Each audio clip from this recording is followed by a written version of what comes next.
Hello, this is Hamlet trying something a little different with some StarCraft 2 recording. This is the Blizzard-made custom map Left to Die. If you remember the single-player mission Outbreak where you defend your base against zombies at night and then go out and destroy their buildings during the day, this is a two-player co-op version of that with some added mechanics where there are special enemies you have to know how to deal with and there are upgrades you can buy with points you get from killing Zerg stuff. Um, just pointing out something at the beginning here, you can see a vulture outranges their bunkers. So on this very first day, you can use the few units you start with to get a few kills in by taking advantage of that fact.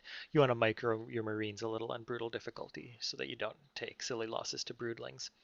Anyway, here we're doing it on brutal difficulty and getting the speed achievement for killing it before the fifth night. It's actually not that hard, and this isn't some sort of wonderfully optimized run. I'm pretty sure you could do it a whole night earlier, but this is a pretty straightforward strategy just for getting the achievement without too much difficulty.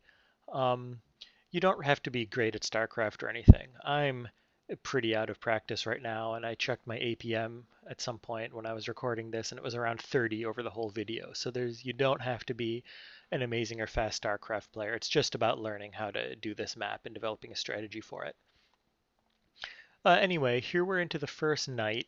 You can see me setting up 3 bunkers after I'd salvaged that one that they start you with because it's in an awkward position.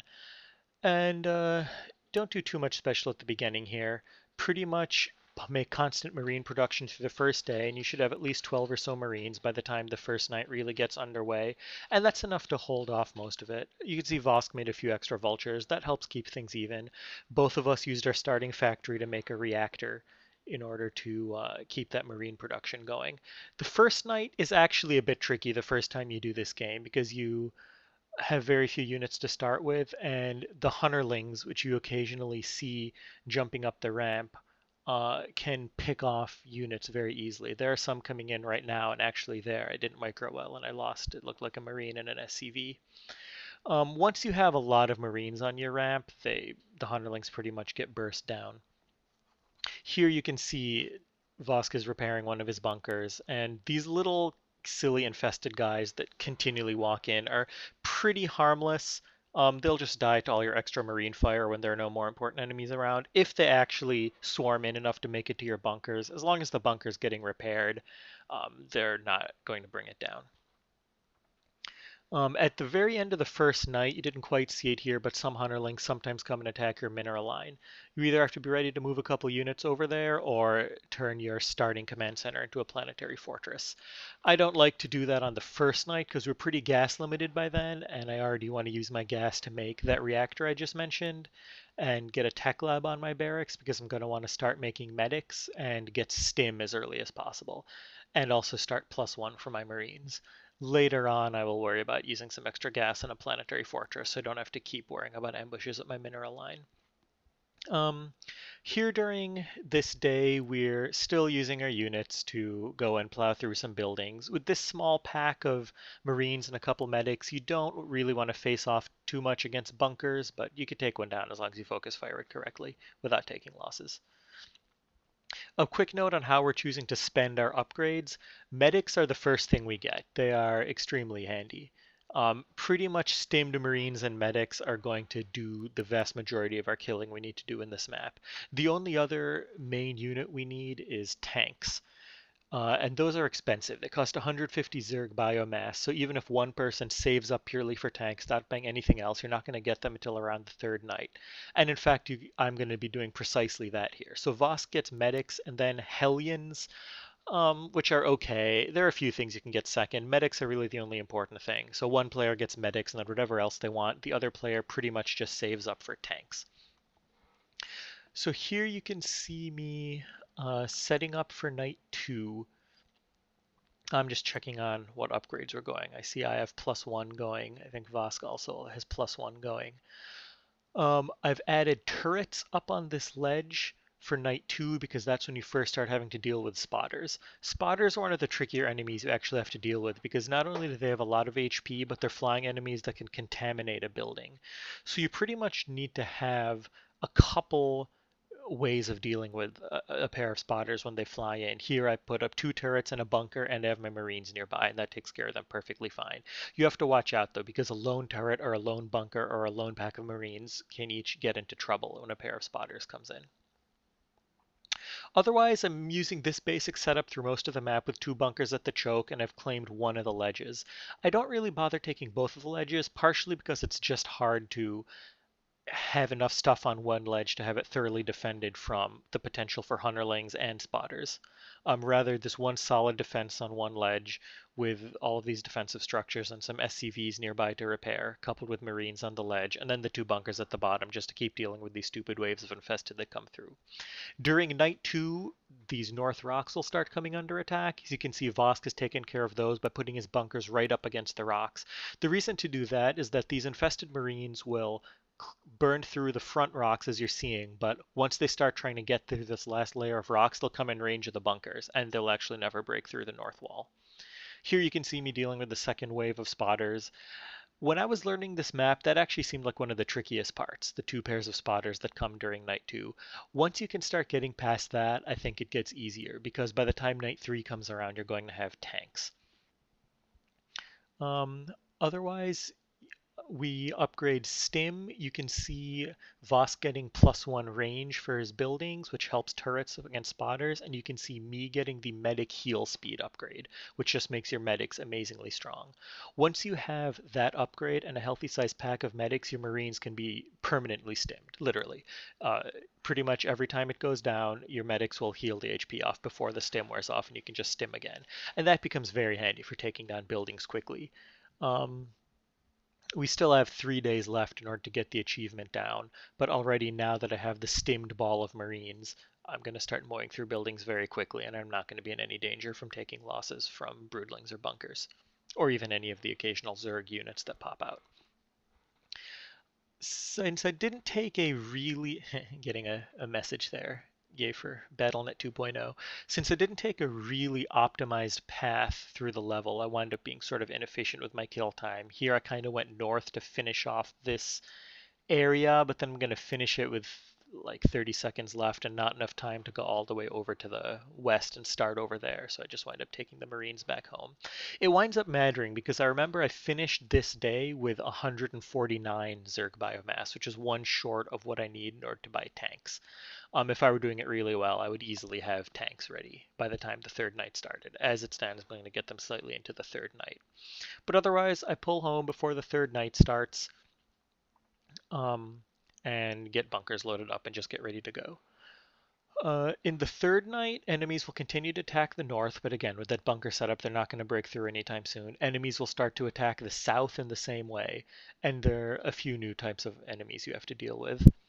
You can see Vosk there grabbing the bunker upgrade too.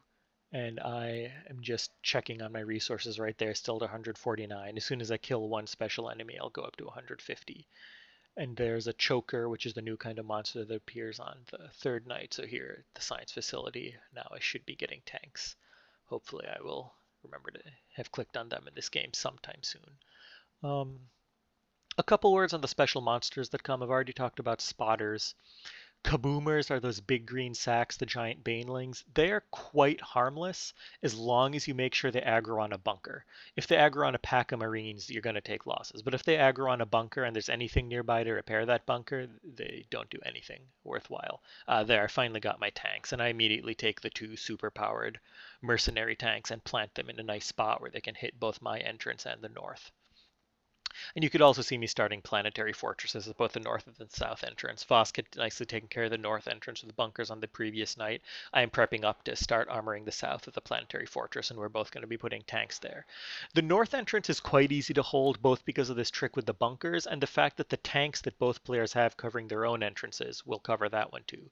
But the south is kind of alone, so you have to make sure to have enough stuff there.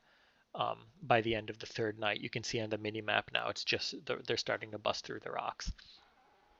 Anyway, as far as special monsters, so I've mentioned Hunterling, Spotters, and Boomers. Chokers also start coming in this third night. They're not so bad as long as you don't let them get in range of naked Marines. They have an attack that draws in 3 or 4 Marines at once and essentially insta-kills them. But again, as long as the front line of visible units is bunkers, most of the special attacks aren't going to take care of your squishy Marines. Here are some more chokers and kaboomers coming in. You can see the choker grabbing the Marine, but in this case, he can't quite get them to himself because the ledge in the way, so that works too. And now I'm sort of carelessly microing and losing my Hellions. Um, a word on the Hellions. One reason they're kind of useful is that a lot of the infested Zerg buildings outside on the map are light.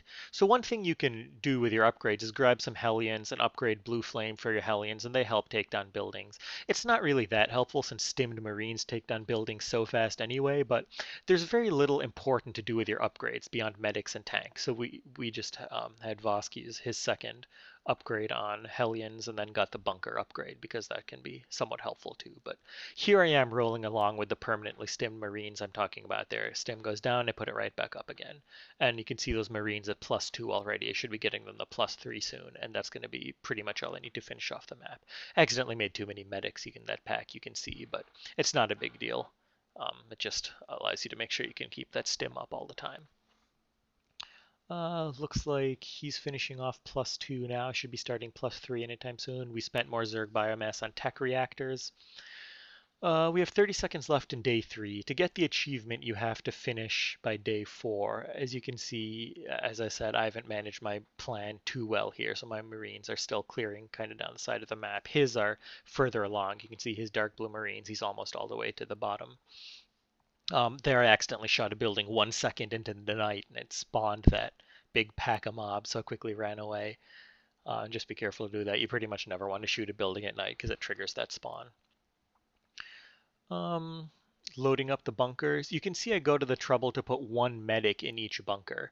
That's worthwhile because then you can hotkey your bunkers and just mash stim. And it's a lot like your Marines. You can literally have permanent stim uptime, and then the bunkers become pretty amazing for DPS. In the third night, there you can see him taking care of more spotters. And again, even though a turret gets corrupted, or now a pair of spotters are corrupting both buildings. No, that's one. So yeah, with 2 things to take out a spotter, it corrupts one of them and then it pretty much dies to the other one. So that's why you want to have your defenses clustered in that way. Anyway, in the 4th night, we're going to have to deal with a stank, and there it is coming in. It's a single huge mob. It has 5,000 HP and 4 armor, and that part's important because that really cuts down on Marine damage. But both of us have +3 attack for our Marines now, so the Marines do still do 5 damage a shot, which let them kill it in a reasonable amount of time. We're going to have to deal with one more stank before the end of the night. It spawns towards a random entrance. You have to be ready for it from any direction. But there you can see, now we're pretty much fortified in the south with the fortress and all those tanks. Not much is going to get through there. If you're doing the survival mode, you have to actually beef up defenses even a lot more than that and really upgrade your tank count. But just for doing the ordinary mission on brutal difficulty, once you have these fortresses and tanks in all your entrances, you're not going to lose. Tanks really do pretty much take care of everything. And then this big ball of Marines are what you use for taking out the buildings during the day.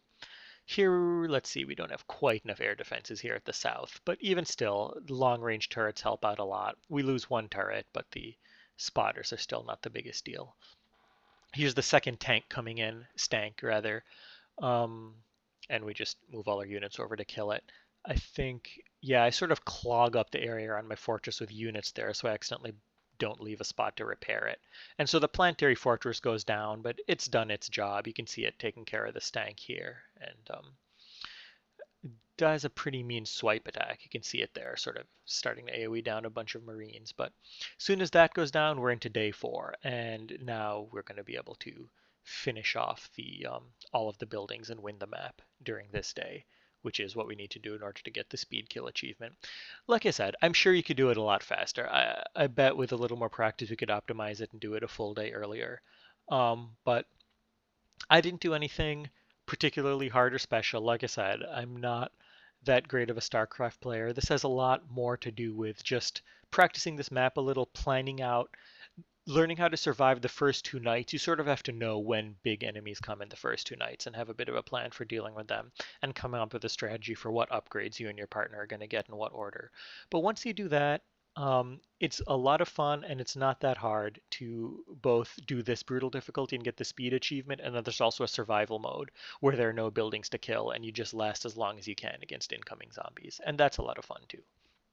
Anyway, here we are finishing off the last few buildings.